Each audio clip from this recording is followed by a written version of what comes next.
ఈ నెల 26 నుంచి రాష్ట్ర ప్రభుత్వం 4 నూతన పథకాలను ప్రారంభించనుంది. ఈ నేపథ్యంలో రాష్ట్ర వ్యాప్తంగా ప్రజాపాలన సభలను నిర్వహిస్తుంది.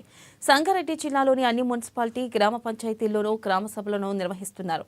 సర్వేలో ఎలాంటి పొరపాట్లు జరగకుండా జిల్లా కలెక్టర్ వల్లూరు క్రాంతి పర్యవేక్షిస్తున్నారు. ప్రజలు కూడా పెద్ద ఎత్తున గ్రామ సభలకు తరలివచ్చి పథకాల కోసం అప్లికేషన్లు పెట్టుకుంటున్నారు.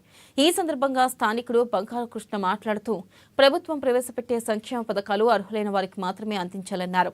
గతంలో పార్టీ నాయకులు అర్హులు కాకపోయినా వారికి అనుకూలంగా ఉన్న వారికి ఇవ్వడంతో నిజమైన లబ్ధిదారులకు అన్యాయం జరిగిందన్నారు.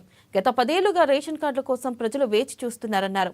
ఇరిగిపల్లికి చెందిన బుచ్చి రాములు మాట్లాడుతూ అర్హులైన ప్రతి ఒక్కరికి పథకాలు అందుతాయన్నారు.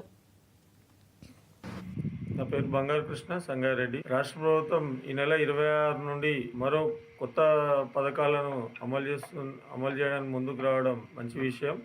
కానీ ఏదైతే పథకాలను ప్రభుత్వం అమలు చేయదలుచుకుందో ఆ పథకాలను కేవలం కాంగ్రెస్ పార్టీ కార్యకర్తలకు, కాంగ్రెస్ పార్టీకి అనుకూలంగా ఉన్న వాళ్ళకు మాత్రమే